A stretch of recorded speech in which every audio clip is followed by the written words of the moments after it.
আজকে একটি বিষয় নিয়ে ভিডিওটা করা।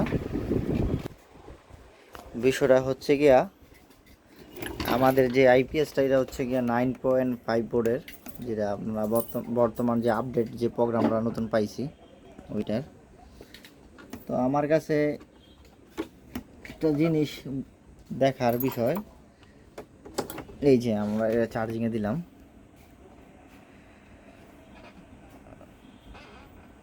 এটা চার্জ হয়ে যাচ্ছে। তো মার্কেটে কিন্তু আমরা প্রায় সময় দেখি অনেক কাস্টমার এমন লোকাল কিছু চার্জার কিনে। এটা কিন্তু নতুন, একবারে ব্র্যান্ড নিউ। আমি ওই দিন এই 2-1 দিন আগে আনছি, কিনে নেওয়ার পরে এটা আমি টেস্ট করার জন্য এটার ভিতর থেকে ডিসি একটা এই ব্যাটারি ভোল্ট মিটার লাগাইছি। হ্যাঁ, এটা আমাদের এটা এই 14.1 ভোল্টে ব্যাটারি ভোল্টটা আছে, 14.2।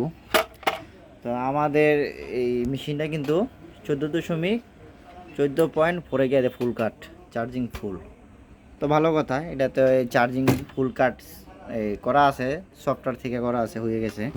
তো এটা কি, এটা তো করার কথা নাকি? তো এই জন্য এটা দিয়ে চার্জ দিলাম। এটা দিয়ে চার্জ দিয়ে এখন এটা দিয়ে টেস্ট করে দেখাই।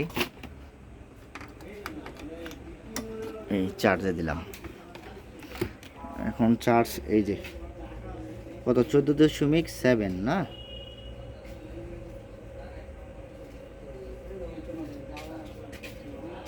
14.7, 14.8,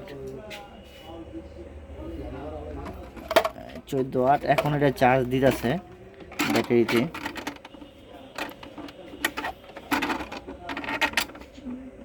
14.8 চলে গেছে, এখনও চার্জ দিতেছে। তো আমরা এটা ডিসি এম্পিয়ার মাইভে দেখি কত এম্পিয়ার আগে চার্জ দিতেছে। 4 এম্পিয়ার চার্জ দিতেছে এখনও। তো এটা ফুল কাট কত করছে কি করছে এটার বিষয়ে আমি জানি না। তো আমি সম্ভাবনা, আমার ধারণা, এটা দিয়ে যদি আপনারা পাউডার ব্যাটারি ইউজ করেন, ব্যাটারি ফুলে যাওয়ার কথা। তো যারা আমার শুভাকাঙ্ক্ষী আছেন